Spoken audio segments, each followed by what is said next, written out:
स्वतःला बाजूला ठेवून जबाबदारी स्वीकारली आहे. मी स्वतःच्या स्वप्नापुढे शरणागती पत्करली आहे. पूर्ण करतोय कर्तव्य नियतीचं. माझ्या मालकाच्या अपेक्षांची यादी फाडलेली आहे.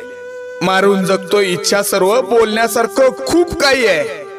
सुखी आहे की नाही प्रश्नच मोठा. संघर्षाची बैलगाडी धावतीये. माझ्या मालकाच्या चेहऱ्यावरील समाधानाने कष्टाची हीच पावती आहे. पुन्हा त्याच जोमात येणार हे देखील तेवढंच सत्य आहे. तेवढंच सत्य आहे. तेवढंच सत्य आहे. नमस्कार मंडळी, लक्ष्या बोलतोय. आता तुम्ही म्हणाल बैलगाडी क्षेत्रात भरपूर लक्ष आहेत. नक्की कुठला? मंडळी, मी मावळ मुळशी एक्सप्रेस चांदखेड मावळचा लक्ष्या बोलतोय. आई एकविरेच्या पायथ्याशी वसलेलं माझं छोटस गाव. तिथून सुरू झालेला हा प्रवास संबंध महाराष्ट्रावर कधी पोहोचला हे समजलंच नाही. मंडळी, आज माझी गोष्ट सांगण्याचं कारण एवढंच आहे. सुखात सगळे असतात, पण दुःखाच्या वेळी आपलं कोण आणि परक कोण या सगळ्याची जाणीव मला करून दिली. ती फक्त वेळेने, फक्त आणि फक्त वेळेने. समोरासमोर पाहिले मी चित्र असं काही, जो तो माझाच आहे या विचारात मी नेहमी राही. पण आला अनुभव तेव्हा चित्रच बदललं होतं सारं काही. सुखात सगळे उभे राहतात हो, पण दुःखात एकही नाही, एकही नाही, एकही नाही. मंडळी, आज कितीतरी वर्ष झाली या अंगावर गुलाल नाही. कायम गुलालात राहायची सवय झाली होती हो मला. पण आयुष्यात असे काही प्रसंग आले, गुलाल तुटला आणि सगळं काही चित्र बदललं. मित्रांनो, माझी गोष्ट नक्की ऐका. तुमच्या डोळ्यात पाणी आल्याशिवाय राहणार नाही, ही या लक्ष्याची तुम्हा सगळ्यांना विनंती आहे. मावळचे अनिल येवले हे माझे सगळ्यात पहिले मालक. सुरुवातीला मी मावळमध्ये सेकंड छकडीला पळायचो. तेव्हा मी चौसा होतो. मावळात बराच काळ पळालो. नंतर मला कराडला विकण्यात आलं. कराडमध्ये पण थोडाच काळ पळालो. नंतर हे घर ते घर अशी 4-5 घरं बदलली गेली. त्याच्यामुळे नक्की आपल्याला कुठला खेळ खेळायचा हे डोक्यातच येत नव्हतं. कराडमधून मी कासार साई मुळशीच्या धनाजी पवार यांच्याकडे गेलो. तिथं पण मी थोडाच काळ पळालो. नंतर तिथून नेरे मुळशीच्या सचिन जाधव यांच्याकडे गेलो. कधी कधी मनात असा विचार यायचा, या सृष्टीत जन्माला येऊन आपली काय चुकी झाली का हो? चुकी झाली का? जिथं जातोय तिथून मला दुसरीकडे पाठवण्यात येतंय. आपलं काय चुकतंय का? मग नंतर मालक अर्जुन शिंदे यांनी मला घेतलं. त्यांना माझा रंगरूप एवढा आवडला की त्यांनी ठरवलं, हा बैल आपल्याकडे शेवटपर्यंत ठेवायचा. माझ्या अर्जुन दादाच्या घरी पोटच्या लेकरासारखं सगळ्यांनी मला जीव लावला.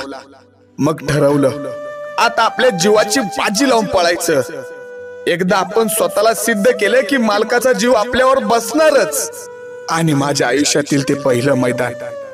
लक्ष्य आणि पक्षा ही गाडी सेकंद मैदानाला पळाली होती आणि तिथं आमची गाडी फायनलला पण राहिली होती. नंतर मी घाबरायला लागलो आणि बाहेर जायला लागलो. 4-5 मैदान तसंच झालं. एखाद्या मालकाने असा विचार केला असता की हा बैल बाहेर जातोय, याला विकूया. पण माझ्या मालकाने तसं काही केलं नाही. माझ्या मालकाने माझ्यासाठी मेहनत घेऊन मला सरळ केलं. त्यावेळेस सगळ्यात मोलाचं सहकार्य जर कुणी केलं असेल ना, ते सहकार्य म्हणजे नागाभाऊ आणि बच्चन भाऊ यांचं. पण हा शर्यतीचा शेवट नव्हता.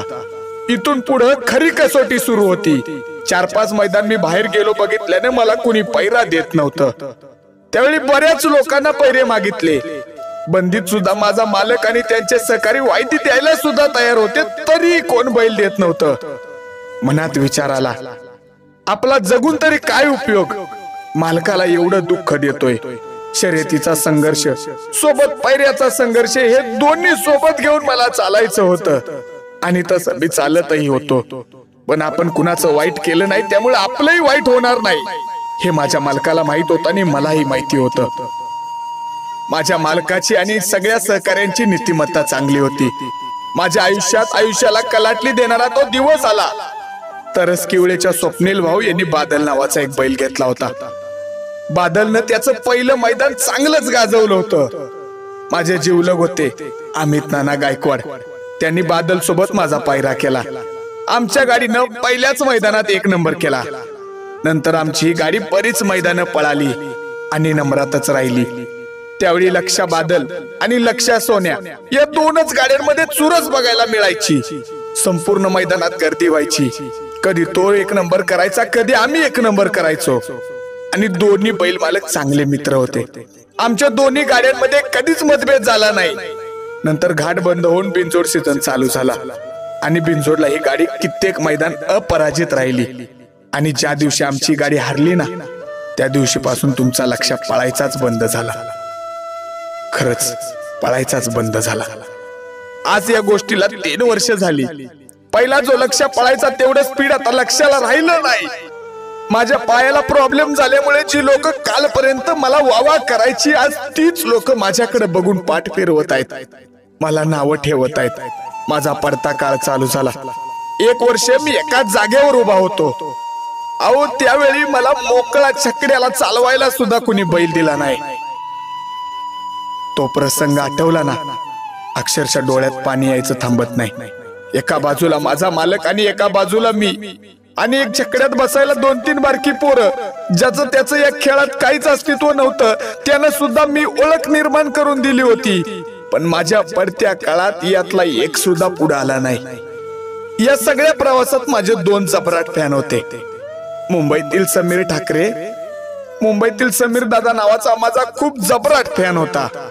तर महिना 15 दिवसाला तुम्हाला भेटायला पुण्यात यायचा.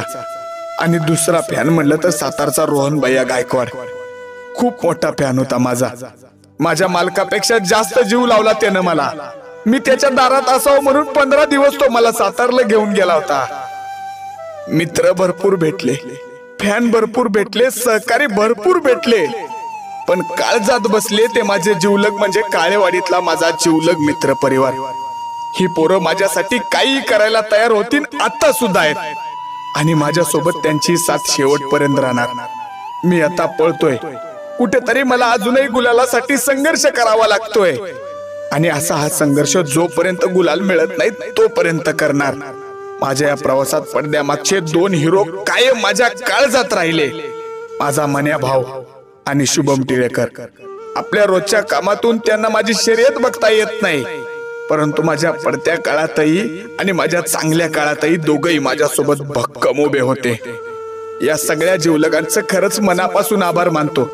इथून पुढे लक्ष पळेल की नाही माहित नाही, पण जेव्हा आपण लक्ष पळणार या सगळ्या जीवलगांसाठी पळणार आणि गुलाल घेऊन दाखवणार. मालक, तुमच्या सगळ्यांना मला एवढंच सांगायचं आहे. आणि मित्रांनो, माझ्या सगळ्या जीवलगांनो, अरे सख्यांनो, अरे काळजांनो, एक ना एक दिवस तुमच्या नावासाठी लक्ष गुलाल घेणार. अरे जोपर्यंत गुलाल घेत नाही तोपर्यंत जीव सोडणार नाही. यो शब्द आहे माझा तुमच्या सगळ्यांना. तुमच्या सगळ्यांचा लाडका लक्ष बोलतोय.